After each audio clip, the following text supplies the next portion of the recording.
They've done it. The Dallas Stars have won easily the closest series in the first round of the NHL playoffs, and they did it with their major trade deadline acquisition, Mikko Rantanen.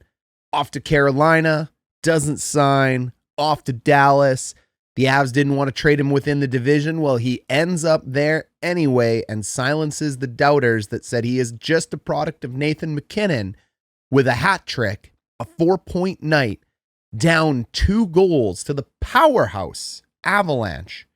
Closes it out for the Dallas Stars, who are moving on to round 2, and at this point look like they might be a heavy favorite for the Stanley Cup. Now, how did he do it? Goal number 1, he goes east, west, and he leaves the zone early. He loves to enter the zone with puck possession. Let's watch that here. Mikko Rantanen here in your box. As soon as that puck turns over to Dallas, you won't see it on his screen, but he is gone. Fast break. This works so well with Dallas. That puck moves up, and here's Mikko Rantanen. He's on his way. It's 4 up by the Dallas Stars. This is quite normal, and it's just hard strides. As Dallas carries it, Mikko Rantanen is going to pick it up at the line, and we're going to see a couple things happen here. I have to rewind this a little bit. The first thing is, and I'm sorry, it's tough camera work, but we're going to go ahead and we're going to push the line back. Lyubushkin here playing basically as a fourth forward. He's going to go deep into the zone. That's going to create a little bit of a gap.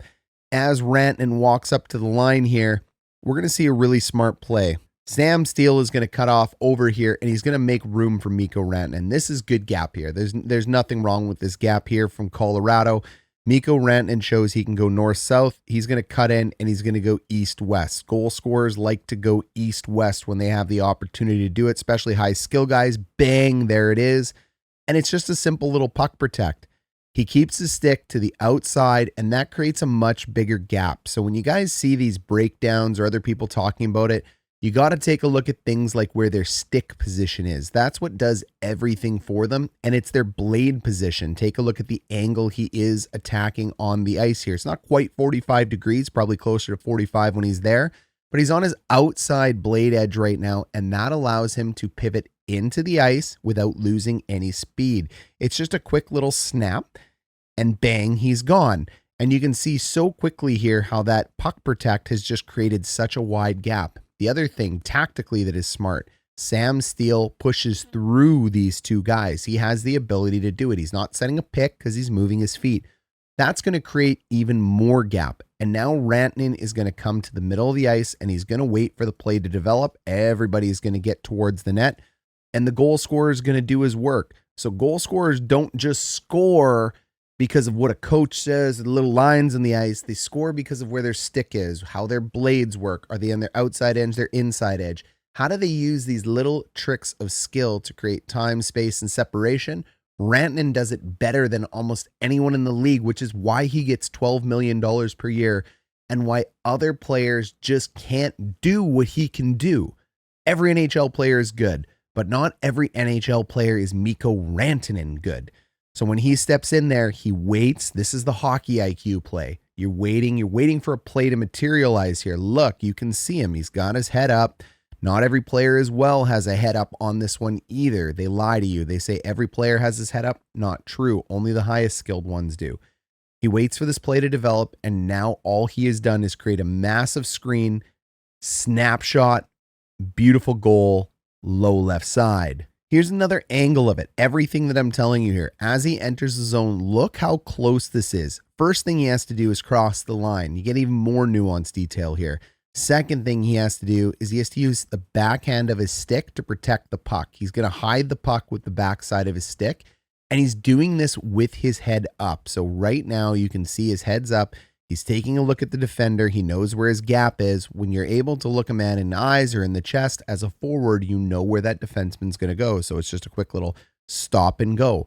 Did you see it there? He was playing within a phone booth of stick handling. That's the skill. Look at that. I wish I could go frame by frame. I can't.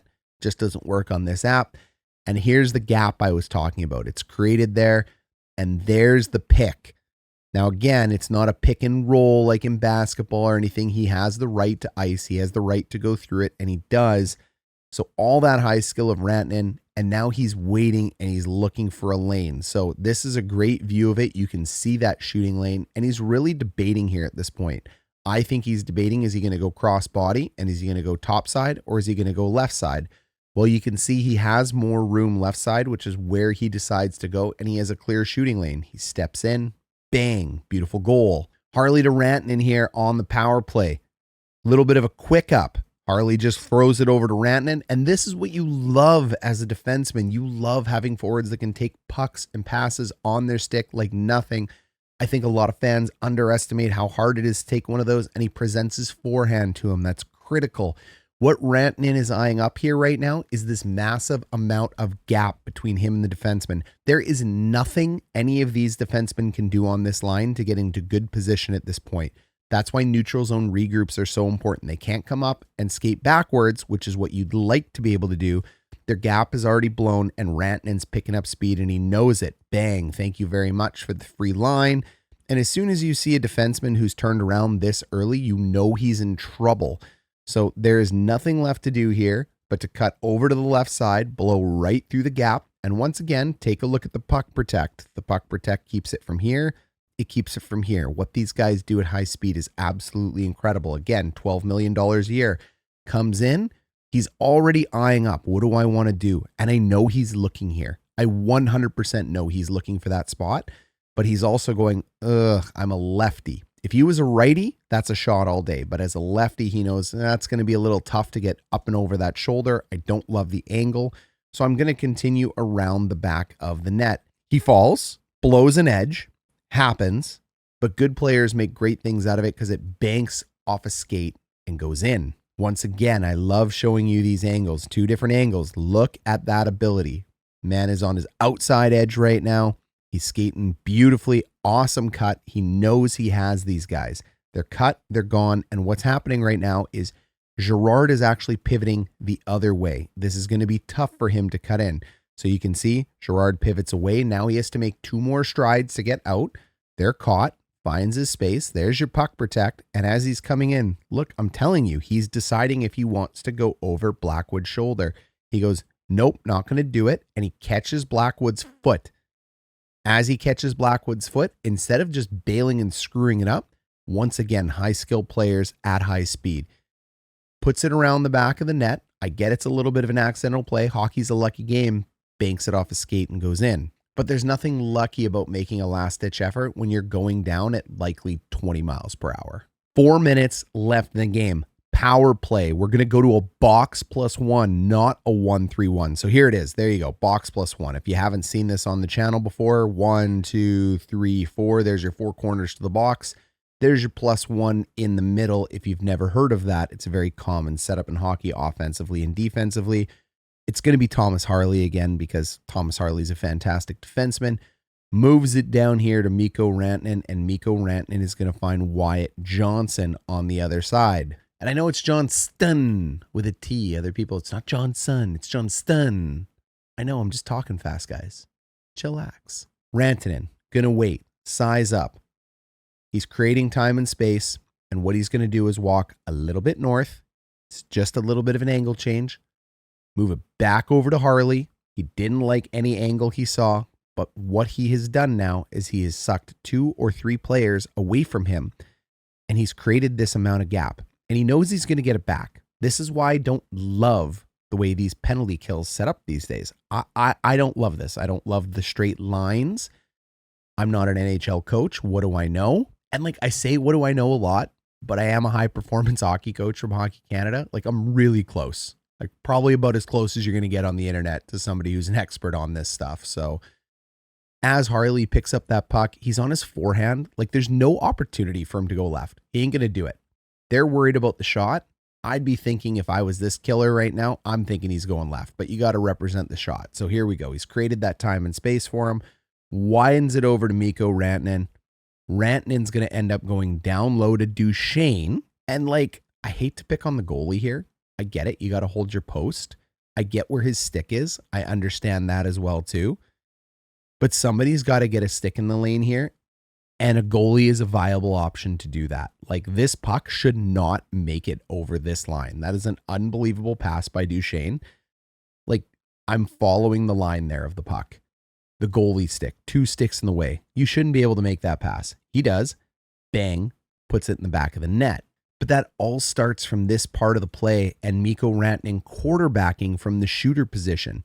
From this position, he is able to create so much time and space from these penalty killers because he moves it to Harley, because he waits, wait, don't like it, back to the top. Let's create that time and space for us to go to work. And that is the greatness of Mikko Rantanen. And that is one reason where you can argue he's absolutely not a product of anybody he plays with. He is a driver of a line. He is a driver of a power play. Guys who are leaders and drivers make their line mates better. Mikko Rantanen does this. He makes the team better.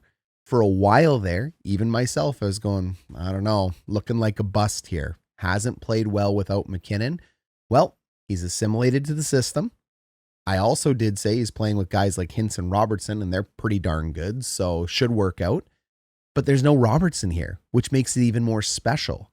There's no Miro Heiskanen quarterbacking it from the back. Thomas Harley's a great player, but he's no Miro Heiskanen. So arguably the 2 best players for Dallas in that system are out. Rantanen steps up big time for this squad. Massive trade deadline acquisition. No Rantanen acquisition. The Avs run over them. And I'm willing to eat a little crow. I called the Avs in 7. Turns out it's the Stars in 7. This series was so close. They could have played 50 games. It would have been 26-25. That's just the way it goes. So Mikko Rantanen is fired up. If they get Robertson and Heiskanen back, this team is going to be absolutely incredible. And I think their biggest threat of the playoffs was the speed. Absolutely was the speed of the Colorado Avalanche. And the fact they got the goaltending out of Mackenzie Blackwood that they did, unbelievable. So great work by the Avs. They'll be back. They always are. They have 2 of the best players in the world on their team. But this may be the Dallas Stars' year. They still have a murderer's row to go through. The Central is going to be tough, whether it's the Jets or the Blues. And then whether it's the Knights or the Oilers, it is the tougher path than the East. And then they're likely lining up against a major player that comes out of the East. So long way to go. But really nice job by Rantanen. Great job by Dallas. Fantastic acquisition overall. This man is worth the $12 million now. Big leader of the team. Elite goal scorer. Great passer. Good luck in the next round, Dallas.